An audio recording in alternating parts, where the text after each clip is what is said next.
It's February, and February is when we mark the death of the Buddha, typically on February 8th. And there's a sesshin similar to Rohatsu sesshin, is Nehan sesshin, and it leads up in the same way from the first of the month to the 8th. There are fewer temples that do it. It's a little bit quieter, I think, than Rohatsu, but they're the big retreats of the year typically. And I notice how every year I get to this point and I think I don't really know what to say about the Buddha dying. I'm not sure what my story is there. It's not a very good story. But when I search around for the thing that I want to say, I find that I always go back to the image of him in what we call a nehane, which is the nehan means nirvana. It's the nirvana picture. There are these paintings that I would say most temples in Japan have some version of this painting that they would keep rolled up in a back room. And then during that first week of February, they would put it out. And whether you come to practice during that week or you just come to kind of spend time with the image, you would visit the temple and you would look at this kind of story. And the story is very simple. The Buddha is there at the center, lying down on his side, the way that we see some of those images. That's the image of his death or his dying. And all around him are people, but also animals. All the animals of the world come and they bear witness to his passing. It's a really, I don't know, there's something quite powerful about that image.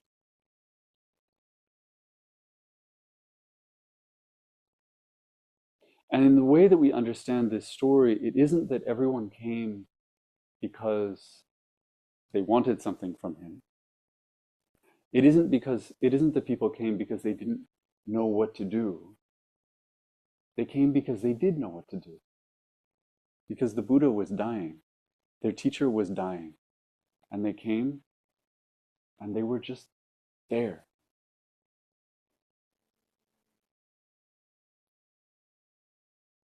I imagine in this story, especially because the animals are there, people didn't need to go around and say, what should we do? Should we go? Should we go spend time with him? They heard that he was dying and they went. And when they went, they knew that their job was to be present.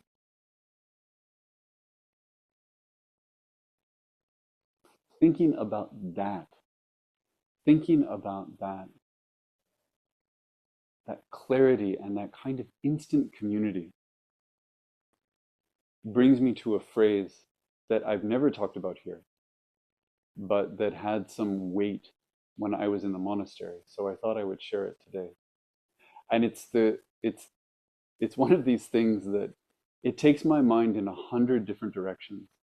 And I'm going to try to not take you all in all 100 directions, but I'll take you down a few of these paths to where it takes me. The phrase is Dojo Daishu Ichinyo. Do means movement. Jo means stillness or quiet. So it starts with in movement and in stillness, in activity and stillness. Daishu means the community. And we have to be conscious when we talk about any teaching like this, that Daishu for Dogen and for people in Dogen's time specifically meant the Sangha of monks. Period. That's who he was talking to. That's who he was spending time with. That's what it meant when he talked about community. There were lay communities that supported that community, but he's talking about this kind of inner circle. But But I also think it's very reasonable, while we acknowledge that,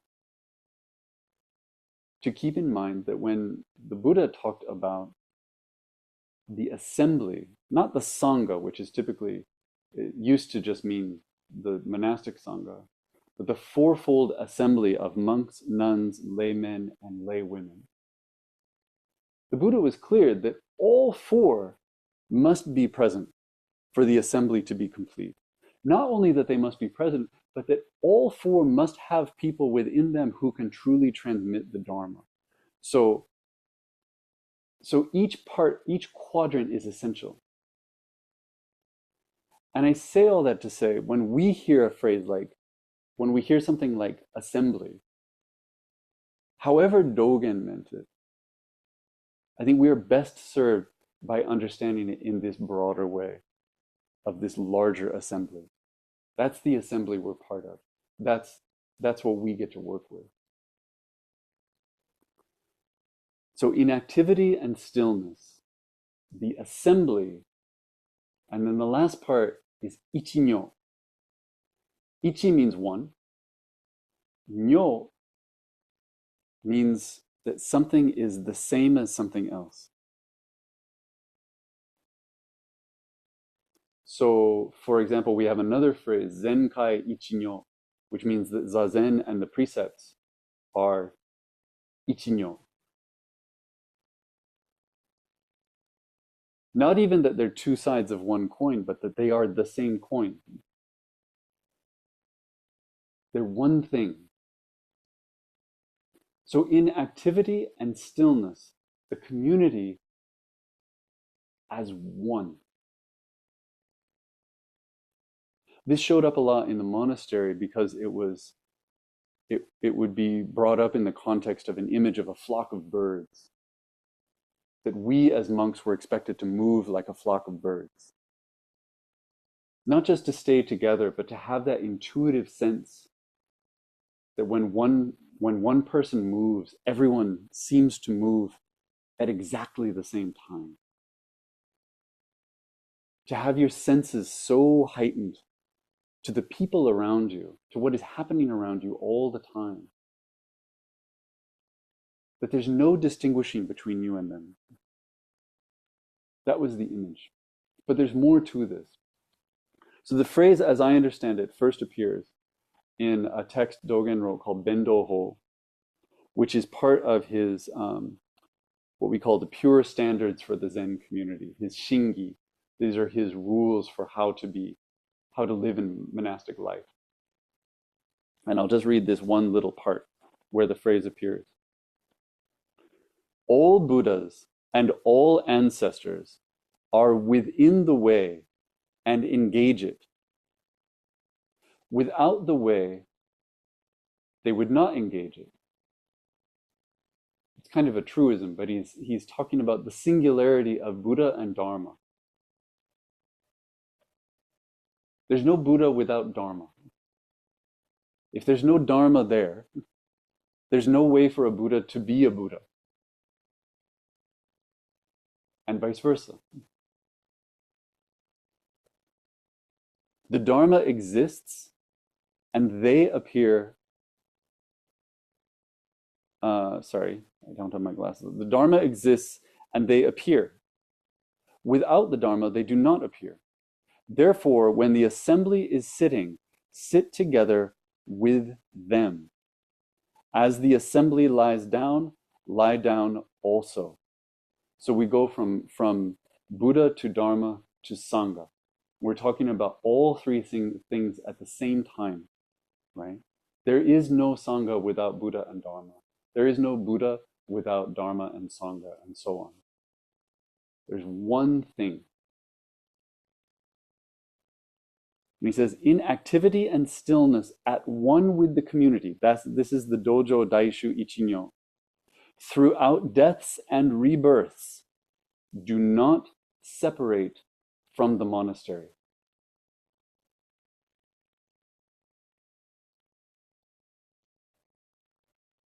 So on one level, we can be talking about this in terms of rebirth, literally, right?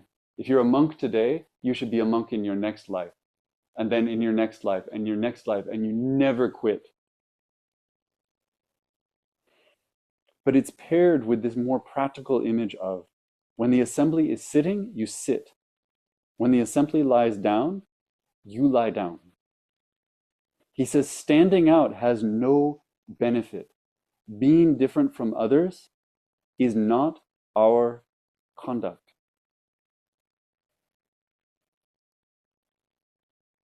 So now we're starting to form this image of what it is to be one with the community.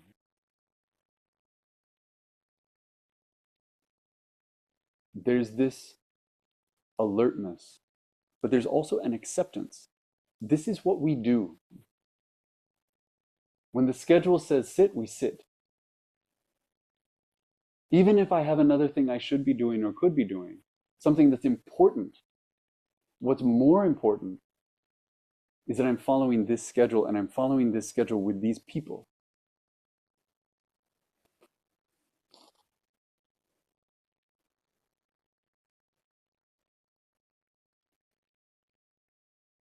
I have to remind myself sometimes of how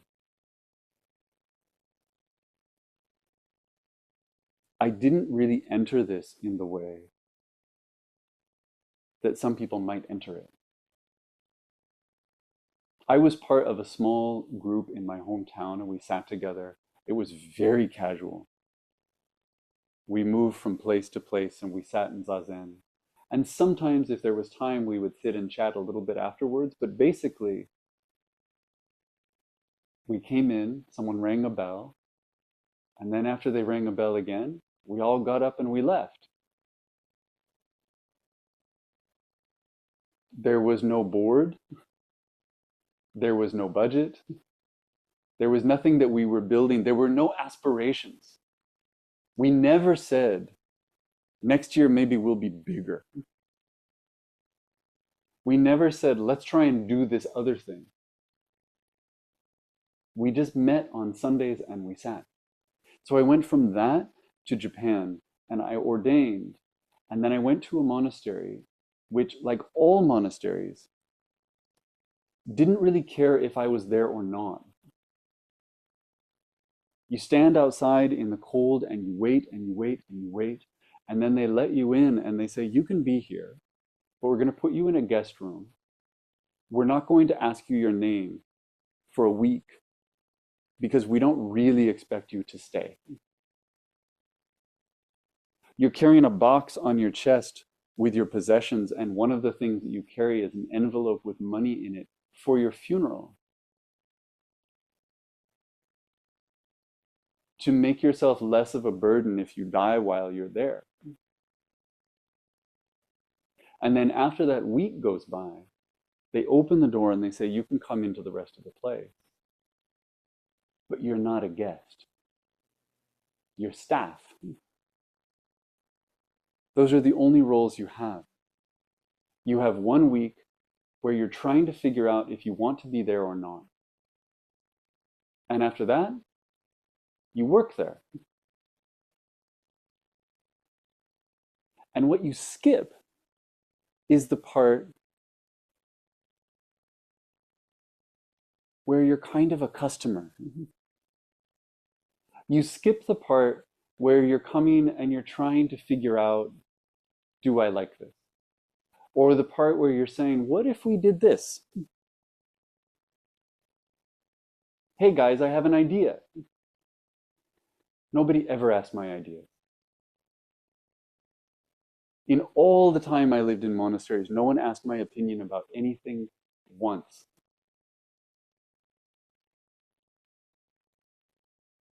The understanding was that I worked there. That was it.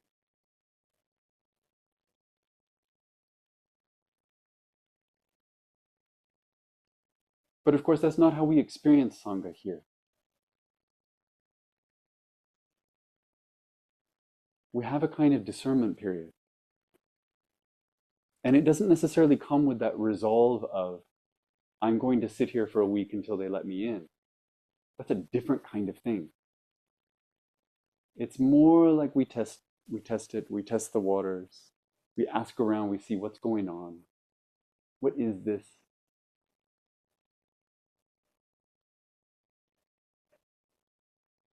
And I think for a long time, because we're human beings, for a long time, that relationship is kind of tenuous. Because at some point, if we decide we don't like it very much, we kind of fade away.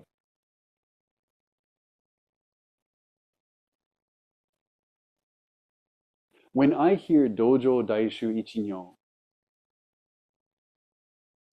what I think about is the depth of what it means to be committed to something. And I want to be very clear while I'm talking about this. This isn't meant to say everyone is supposed to sell their souls to Thousand Harbours Zen, or that I want you all to sign the commitment papers, right? That the only way to practice truly is to somehow invest all the way down here. That's not it. But there's an invitation to explore something about a choice to really be someplace.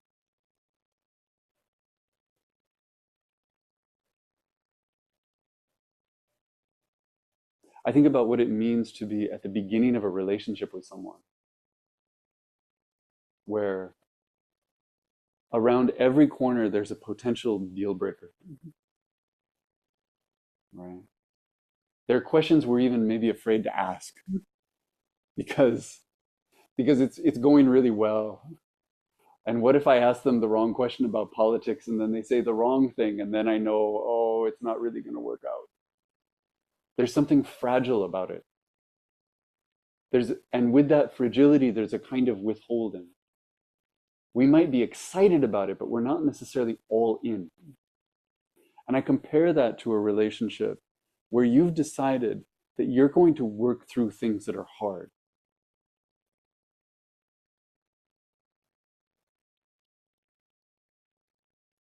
In that kind of relationship, very few things feel like a crisis. They arise and you say, oh, this is hard. And you work through them usually as a kind of long game. Understanding I'm going to be here for a long time.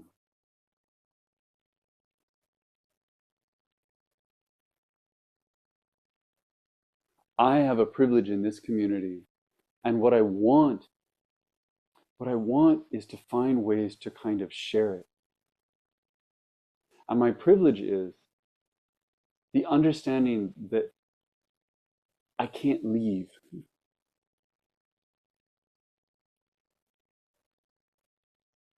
I don't need discipline to wake up in the morning because it's my job to wake up in the morning and sit. I've agreed to it. People expect me to be here. I don't have to navigate something. I don't have to negotiate with myself.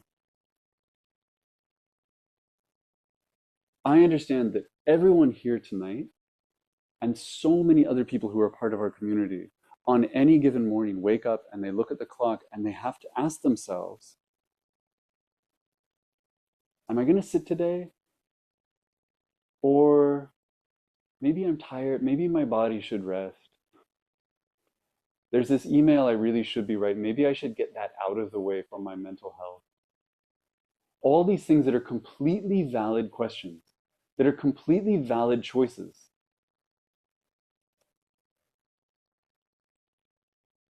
But that require this kind of energy.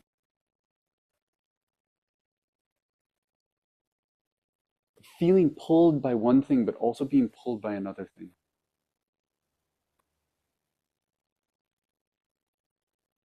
It is my incredible good fortune that I am not pulled by the other thing, because I can't be.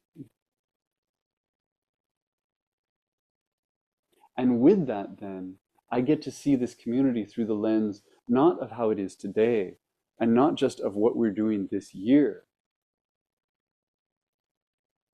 In my mind, I see it through the lens of about 30 years. Because if things go well, I'll sit here for about 30 years.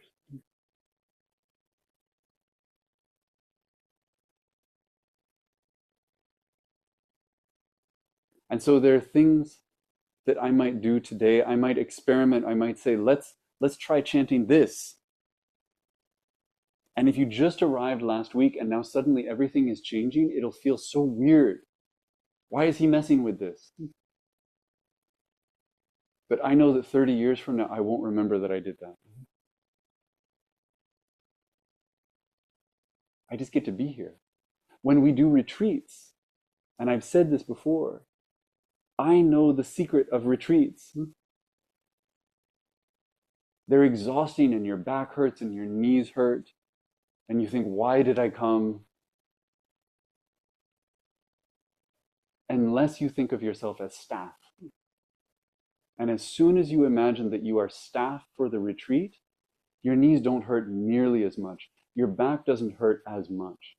Because it no longer feels like you're making a choice. It no longer feels like you're negotiating something.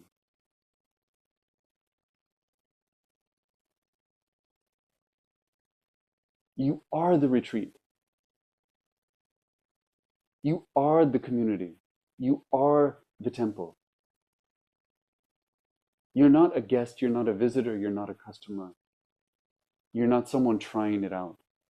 The first time I sat at a monastery, this is before I was ordained. I just got permission to go for a weekend. I sat there for 2 days and I literally spent 2 days wondering if I should leave. It was the only thing I thought about. It was so hard. And I had a new girlfriend who later became my wife, and she was in the city about an hour away. And I knew that if I just went to where she was, we'd go do something fun. It would be so great. So I fought myself for 48 hours. Even in bed, I'd wake up and I think, I could just leave. They don't care.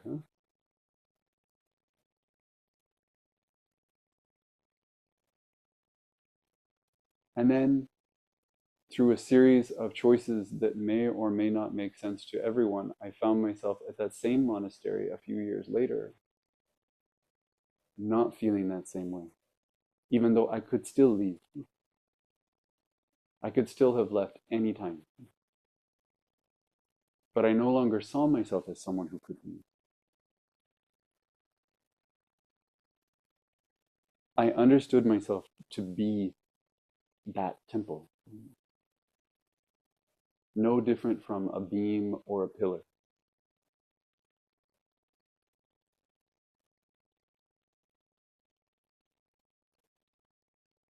We can't just manufacture this.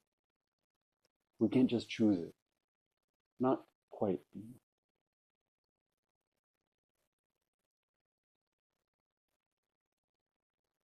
But I want to say it out loud so that it's clear that it's on offer. That somewhere in this practice, and not just this practice, so many parts of our lives, but that somewhere in this practice, there is an opportunity to sink our feet so deep into the ground that we can't imagine taking a step away from where we are and from who we're with and from what we're doing.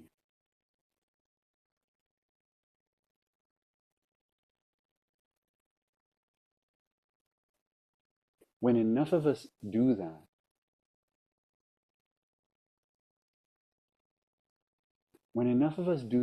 this temple will stop feeling like something new. And it will start to feel like something very, very old.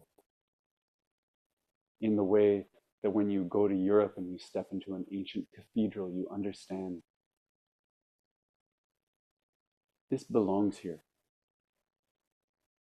I can step into this altar and I can step out.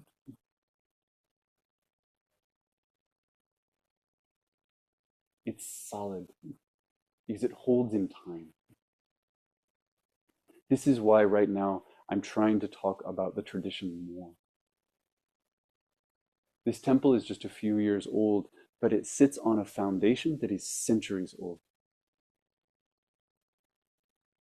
And when we expand our sense of time,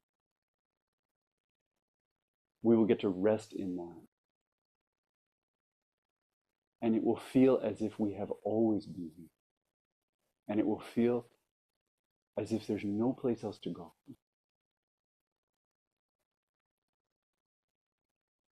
And then something will change. And that's where I'll stop.